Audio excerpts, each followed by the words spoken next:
take it apart in sections, okay? Now when you take off the cap, depending on how tight it is, you don't know how much extra slack is in there. It might go suck right down, so be careful. So before you take off a cap that's attached to liner, give it a little bend, tiny little bend. Don't cut it right there. Don't do that. That's why you got to be very careful. But you bend it a little bit so that way you can at least get the cap off. Because I'd like to reuse this cap with my new cap, if I can.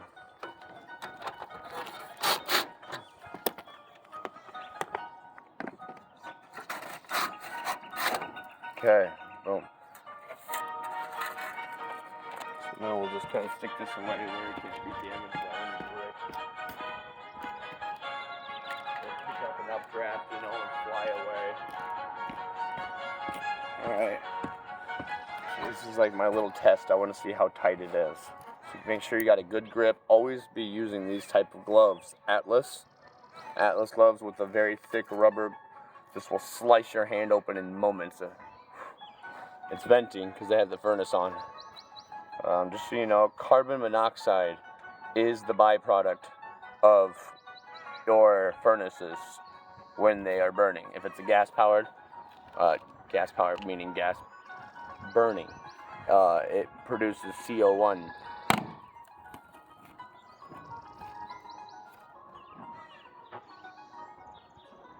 Okay, the test is good. Oh, it was stuck, so you gotta be careful of that too.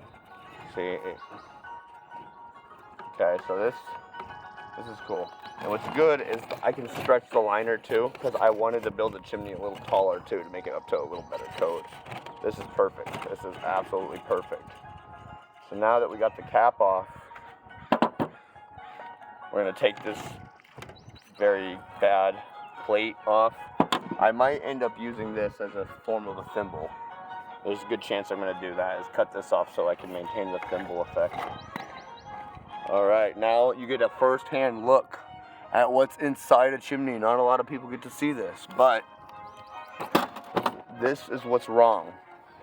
See, this should have terracotta flue lining all of this. And soldier course, it's got soldier course, and that's why it's falling apart the way it is, because they just built it kind of funny, and then they put soldier course in there, which is soldier course is where you stand the brick straight up. It can be done properly. It's a beautiful thing. I'm not saying they did a wrong thing. Just the way they did about it is wrong, because they didn't have enough structural support and integrity to maintain that. Now, moving on from there, all of the cement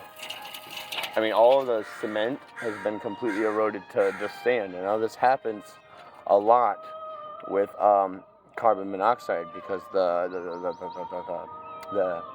efflorescence from the moisture condensation destroys the mortar. So that's a good way to determine if you have moisture built up or an improperly lined or unlined gas venting furnace or water heater is a buildup of efflorescence on the chimney. Efflorescence is like a white, shiny, flaky residue that appears on brick. It's so if you see that, be like, oh, I either got a moisture problem or my gas burning unit isn't venting correctly. And if this is the case, you need to get a hold of your chimney specialist or venting specialist.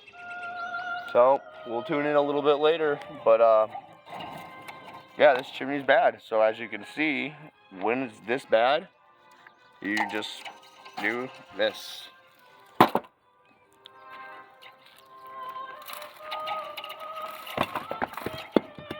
Up. Now see, if I pull this, it's going to want to fall. So feel the pressure. Feel where that pressure is.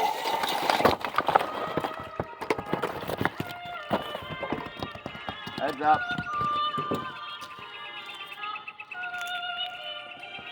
You can't stop them all.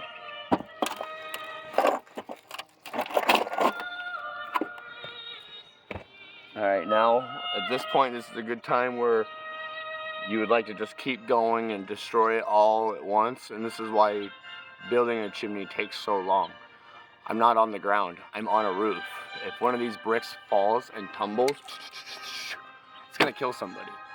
That being said, you can't just go roar and savage masonry like you're used to being on the ground. You have to be methodical and plan every action that you're doing.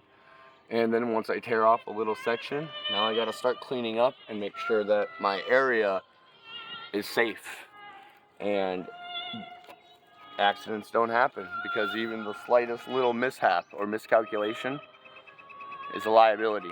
And at Divine Design, we don't take that.